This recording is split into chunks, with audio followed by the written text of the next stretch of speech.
পবিত্র ঈদে মিলাদুন্নবী সাল্লাল্লাহু আলাইহি ওয়াসাল্লাম উপলক্ষে দেশবাসী ও বিশ্বের সব মুসলমানকে আন্তরিক শুভেচ্ছা জানিয়েছেন রাষ্ট্রপতি মির্জা ফখরুল ইসলাম আলমগীর।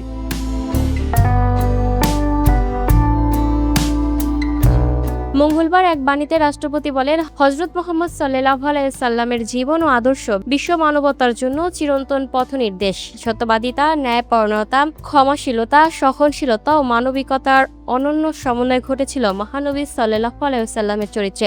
তিনি বলেন, বর্তমান বিশ্বে হিংসা, সংঘাত, অসহিষ্ণুতা, বৈষম্য, নৈতিক অবক্ষয়ের যে বিস্তার ঘটছে তা থেকে উত্তরণের জন্য মহানবী সাল্লাল্লাহু আলাইহি সাল্লামের আদর্শ অনুসরণের কোনো বিকল্প নেই। রাষ্ট্রপতি বলেন, মহানবী সাল্লাল্লাহু আলাইহি সাল্লাম তার জীবন ও কর্মের মাধ্যমে সত্য, ন্যায়, ক্ষমা, সহমর্মিতা ও মানুষের মর্যাদার অনন্য দৃষ্টান্ত স্থাপন করেছেন। এতিম, দরিদ্র, অসহায় ও বঞ্চিত মানুষের অধিকার প্রতিষ্ঠার পাশাপাশি নারী, শিশু, প্রতিবেশী ও মেহনতি মানুষের অধিকার রক্ষায় তিনি সুস্পষ্ট নির্দেশনা দিয়ে গেছেন। বিদায় হজের ভাষণে মহানবী সাল্লাল্লাহু আলাইহি ওয়াসাল্লাম মানবিক মর্যাদা, অধিকার, সাম্য, ন্যায় ও পারস্পরিক দায়বদ্ধতায় যে শিক্ষা দিয়েছেন তা সমগ্র মানবজাতির জন্য অনুসরণীয় বলেও উল্লেখ করেন রাষ্ট্রপতি।